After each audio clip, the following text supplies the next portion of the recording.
Good morning, Jodi Foster, owner of Foster's Photography. Welcome to Coffee Talk. What is Coffee Talk?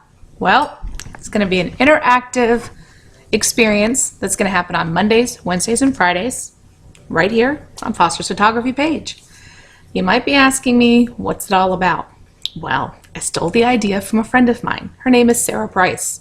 She's an amazing author, and she gets up every morning and she has a live feed and she talks to her fans. She tells them a little bit about her new book. She gives them some secret behind the scenes. And it's a great interactive experience for her and her fans. Now, I don't have fans because I'm not a famous publisher, but I do have a lot of followers.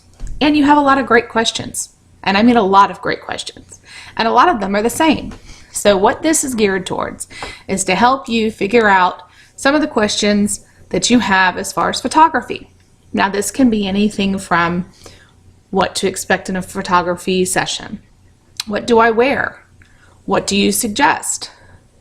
What kind of props do I need?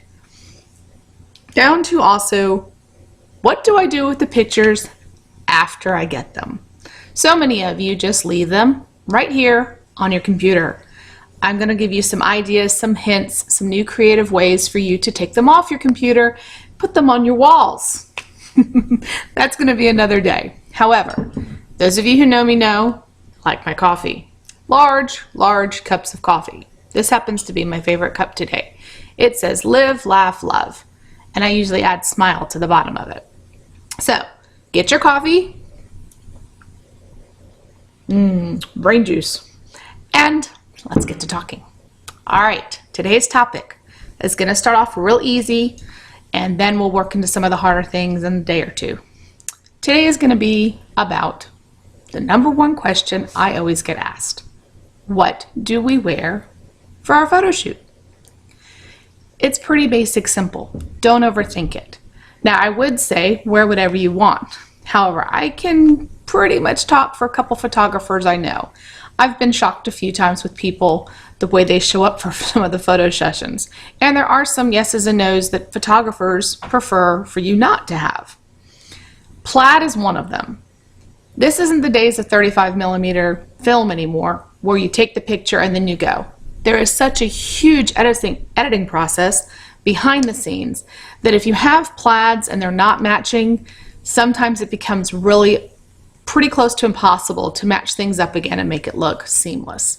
So if you're going to do plaid, probably stick to just one of you having plaid. Try to not make your prints too busy and try to do the matching thing, but not totally matchy-matchy.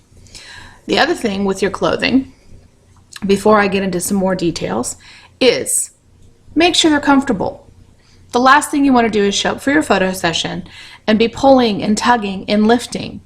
And for the children, it's about to be the holiday season. I know you're going to have the beautiful dresses with the petticoats and the ties and the vest. Make sure they fit the kids. If there's a petticoat underneath the dress, make sure there's something between the legs and that scratchy material. Because let me tell you what, if they don't like the way they feel, they're going to show it in their face. That's going to show in the photo, and then you're not going to be happy with your final product.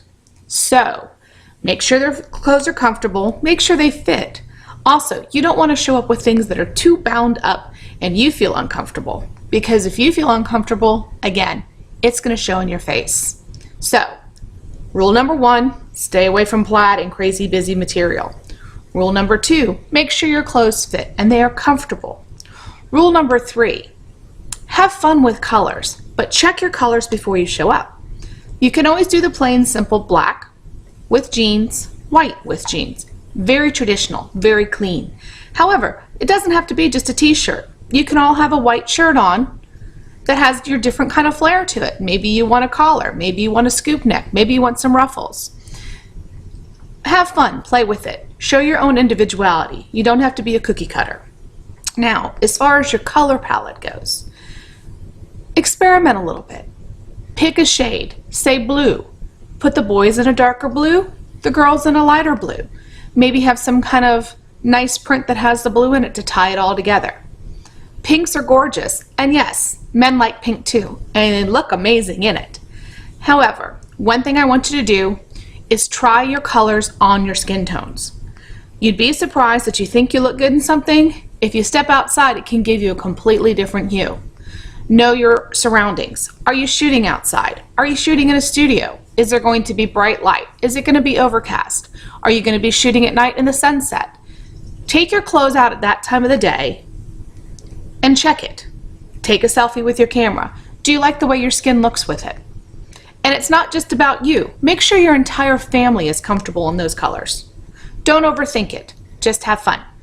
Well, we're going to keep it short today, but we will have more coffee talk on Friday, and I'll have more subjects.